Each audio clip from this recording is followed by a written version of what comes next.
Welcome to TVC News at 10. We begin with the coup in Niger Republic, where the Economic Community of West African States have called for the immediate release and reinstatement of Mohammed Bazoum as the legitimate and democratically elected president of Niger Republic.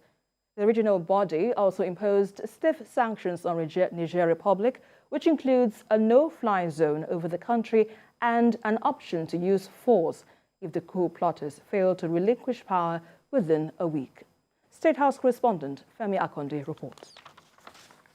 Strong sanctions expected to strangulate the government of the coup plotters in Niger Republic have been announced by ECOWAS. The coup in Niger is a setback to recent efforts made by the regional body to strengthen democracy and reject all forms of military takeovers. President Bola Tinubu, as chairperson of ECOWAS, wants member countries to comply with the sanctions imposed and remain resolute until constitutional order is restored in Niger Republic. Disrupting the democratic order has left the people in a state of uncertainty and vulnerability. I've briefed some of you about the actions that I've taken. I'm prepared to abide by all resolution necessary to respond to this assault and to make sure that our colleague, the President Bazoum, is safe and that democracy is restored in Niger Republic. The president of the ECOWAS Commission insists Mohammed Bazoum remains the legitimate leader of the landlocked West African country. Resolve as follows. 1. His Excellency President Mohammed Bazoum remains the legitimate, elected President and Head of State of the Republic of Niger, recognized by ECOWAS, the African Union, and the international community. 2. Condemn in the strongest terms the attempted overthrow of constitutional order in Niger and the illegal detention of His Excellency President Mohammed Bazoum, President and Head of State of Niger, as well as members of his family and government. Call for the immediate release and reinstatement of President Mohammed Bazoum as President and Head of State of the Republic of Niger. In the event the authorities' demands are not met within 1 week, take all measures necessary to restore constitutional order in the Republic of Niger. Such measures may include the use of force. There are fresh hopes that the regional body will find its teeth and bite. Femi Akonde, TVC News, Abuja. And for more on this development, I'm being joined by a global affairs analyst, Bayo Oluwake. Good to have you on the news at this time. So let's get your perspective now. What's the implication of the ECOWAS sanction on Niger, especially the no-fly zone order? Thank you for having me, and good evening, viewers. First of all, I think that the ECOWAS chairperson, President Bola Tinubu, has been resolute and has provided the right kind of leadership that is required at this time. And that leadership, of course, supported by the core countries in ECOWAS. And by core countries, I'm talking of Nigeria, Senegal, Cote d'Ivoire, and Ghana, whose heads of state were all present in Abuja today, have given fillip to the decision of the Authority of Heads of State to impose sanctions on Niger. And of course, one of those measures includes the imposition of a no-fly zone. I think it's a pressure in international relations. It's one of the tools available to states or to a community of states to try to effect compliance with its decisions.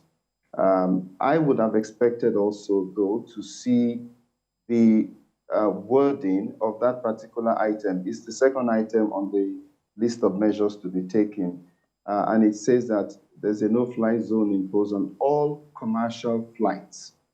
I would expect that it should have read all flights, both commercial and military, because I don't think that commercial flights in themselves will be a particular threat to the objectives that the ECOWAS leaders are trying to achieve. The direct threat to the objective will be a military threat. So if military aircraft were to find their way into Niger, either from Mali, where you have a military junta as well in place, and remember that Mali and Niger share borders.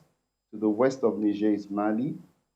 And if you also note that developments in Mali of recent could have serious implications of what is happening in Niger, because Mali has expelled the French forces, has also expelled MINUSMA, which is the UN peacekeeping force that has been helping to stabilize the country.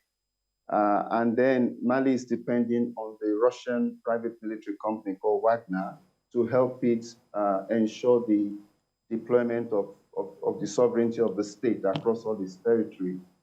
So you already have the government of Mali not being on good terms with ECOWAS, and that's a country that has borders.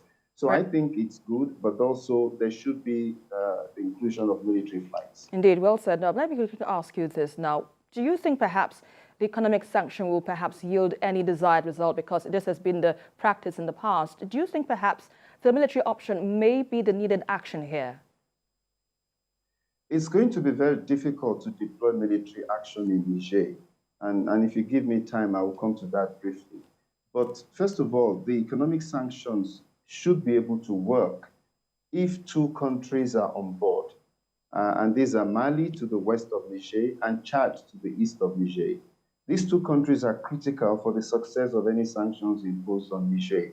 And so it's quite heartwarming to have heard today that President of Chad was in Niamey conveying the message of ECOWAS, even though Chad is not an ECOWAS member, but Chad is on board with the decision of ECOWAS. So Chad and Mali are critical to the success of the sanctions. If they cooperate, the sanctions will work because Niger is landlocked. Now, we also have to recognize that there are external forces that are watching what is happening in Niger. Niger is one of the largest producers of uranium.